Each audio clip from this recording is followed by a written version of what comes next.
we are going to discuss a very important as well as interesting topic.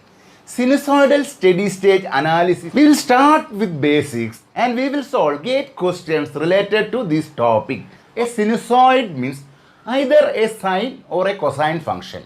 When a sinusoidal is used as an input, the total response consisting of transient part as well as steady state part. Transient part will dies with time and the response remains will be steady state response. When the magnitude of transient response is negligible when compared to the steady state response, we will say the circuit is under steady state operation.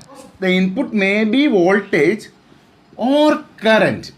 We can represent a sinusoid input either in terms of sine function or a cosine function. So I am representing the input V of t, that is equal to Vm sine omega t plus theta. Okay, here Vm is the maximum amplitude. Omega is the frequency in radian per second. And theta is the phase angle.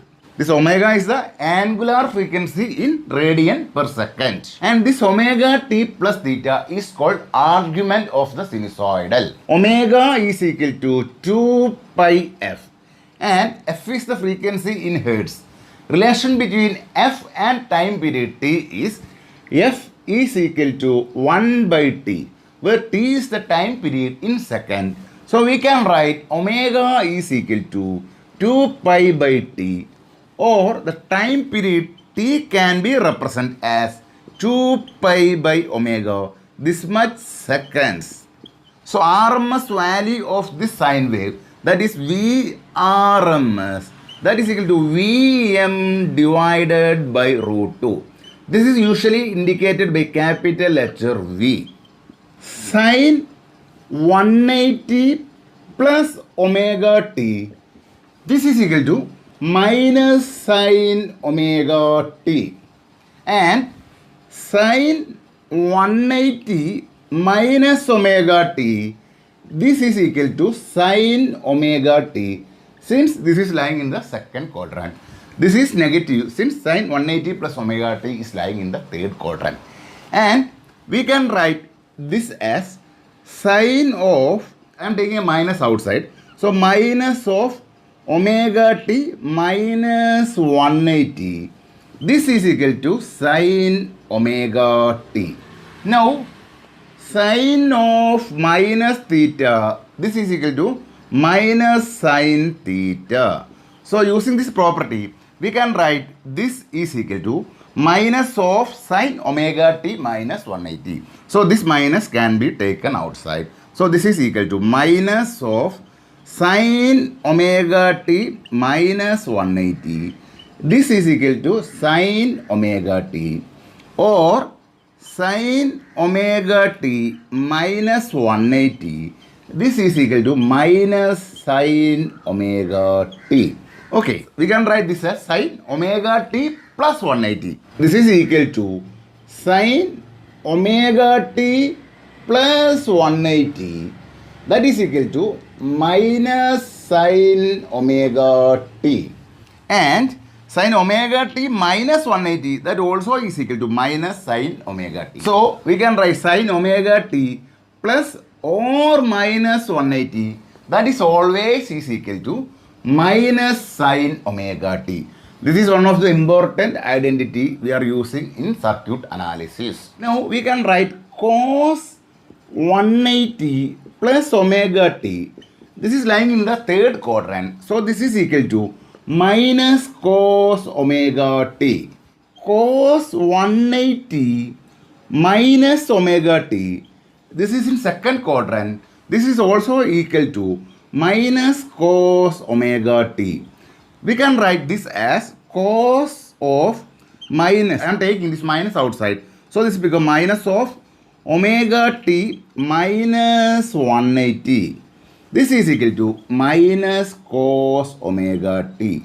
And we know that cos of minus theta, that is cos of minus of an angle, that is equal to cos theta.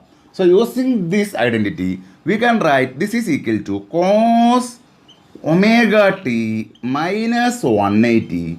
That is equal to minus cos omega t. So we can write cos, this can be written as cos omega t plus 180. That is cos omega t plus 180. This is equal to minus cos omega t. Similarly, cos omega t minus 180, that is equal to minus cos omega t. So cos omega t minus 180, that also equal to minus cos omega t. So cos of omega t plus or minus 180 degree, that is equal to minus cos omega t. This is also one of the important identity that is used for conversion in network analysis. Now sine of 90 plus omega t. This is in second quadrant. This is equal to cos omega t. Sine of 90 minus omega t. This is lying in the first quadrant. So cos omega t. Now we can write this as sine of, I am taking minus outside. So minus of omega t minus 90. This is equal to cos omega t. So this minus can be taken outside. So we can write this is equal to minus sine omega t minus 90. That is equal to cos omega t, or sine omega t minus 90. That is equal to minus cos omega t. So we can write sine of, this can be written as omega t plus 90. Sine of omega t plus 90. This is equal to cos omega t. And sine omega t minus 90, that is equal to minus cos omega t. So we can write this is equal to plus or minus cos omega t. That means sine omega t plus 90, that is equal to plus cos omega t. And sine omega t minus 90, that is equal to minus cos omega t. Cos 90 plus omega t. This is lying in the second quadrant. This is equal to minus sine omega t. And cos 90 minus omega t. This is equal to sine omega t. So we can write this as cos, or minus is taken outside, omega t minus 90.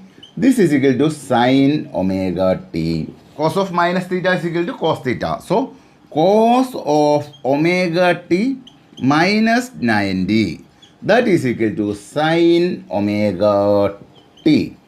We can write cos 90 plus omega t, that is cos of omega t plus 90.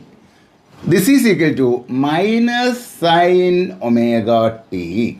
And cos omega t minus 90, that is equal to sine omega t. So plus sine omega t. So this is also an important identity. That is cos omega t plus 90 is equal to minus sine omega t. And cos omega t minus 90, that is equal to plus sine omega t. We want to find the power and period when this circuit is excited by a input. V of t is equal to 10 sine 4 pi t plus pi by 6. So the circuit consisting of a resistance and value is 1 ohm. So the given data is R is equal to 1 ohm.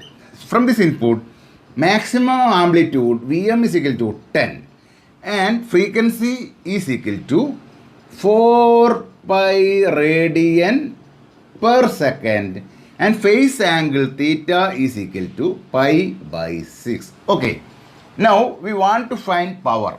So power is equal to V square by R. This V is the RMS value.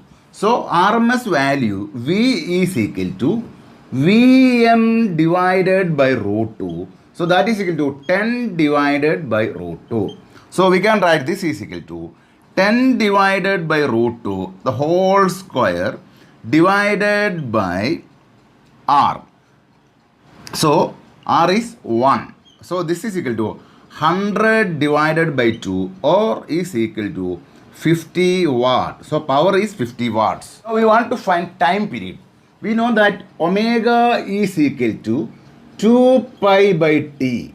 This implies t is equal to 2 pi by omega. Equal to 2 pi by omega is 4 pi. So 2 pi by 4 pi. This is equal to 1 by 2 is equal to 0.5 second. So power is 50 watts and time period is 0.5 second. So B is the correct answer. So two signals are given. V1 is equal to minus 10 cos omega t plus 40 degree. V2 is equal to 8 sin of omega t minus 20. We want to find phase angle between V1 and V2 and options are given. Okay. Now this is in cosine function and this is in sine function. So we have to convert either in terms of cosine or in terms of sine. Cos omega t plus 40 degree, that is equal to sin 90 minus omega t plus 40 degree. Sin 90 minus theta is equal to cos theta. I am multiplying both sides by minus 10. So minus 10 cos omega t plus 40, that is equal to minus 10 sin 90 minus omega t plus 40. So V1 is equal to this.